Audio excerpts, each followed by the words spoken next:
សួស្តីបងប្អូនទាំងអស់គ្នានេះមុខម្ហូបមួយដែលខ្ញុំធ្វើញ៉ាំនៅក្នុងគ្រួសារខ្ញុំនិយាយទៅខ្ញុំនឹកឃើញធ្វើខ្លួនឯងអញ្ចឹងទៅ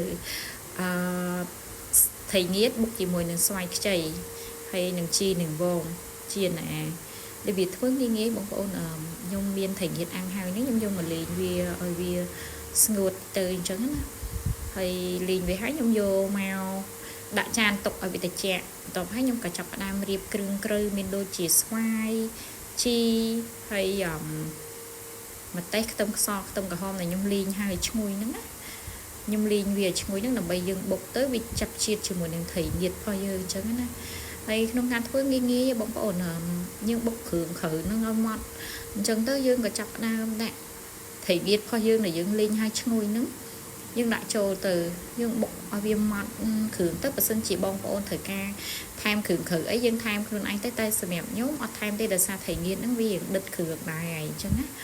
អញ្ចឹងខ្ញុំបុកធ្វើការបុកវាឲ្យម៉ត់បន្ទាប់ហើយខ្ញុំច្បល់វាជាមួយម្ទេសមួយអីដែលយើងបុកនោះឲ្យវាចាប់ជាតិចូលជាតិគ្នាទៅបន្ទាប់ហើយបាទខ្ញុំចាប់តាមដាក់ស្វាយដាក់ជីនឹងមានជីណាជាមួយនឹងជីនឹងវងហើយដាក់ទៅបងប្អូនអើយគឺឈ្ងុយឆ្ងាញ់មែនតើហើយអធិស្ឋានផងកន្លែងនេះអត់បានពាក់ស្រោមដៃបន្ទាប់ហើយខ្ញុំធ្វើការបុកវាឲ្យម៉ត់ឲ្យចូលគ្រឿងជាមួយនឹងជីជាមួយនឹងស្វាយឲ្យវាសប់ចូលគ្រប់អស់ហើយយើងចាប់ផ្ដើមរៀបចំភ្លក់វាបើល្មមឆ្ងាញ់អត់មានត្រូវការថែមគ្រឿងក្រៅអីទេយើងរៀបដាក់ចានញ៉ាំហ្មងនិយាយទៅ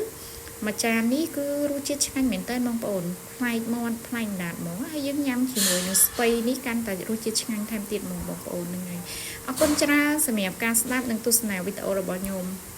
ហើយបើមានចំណុចណាខ្វះខាតឬក៏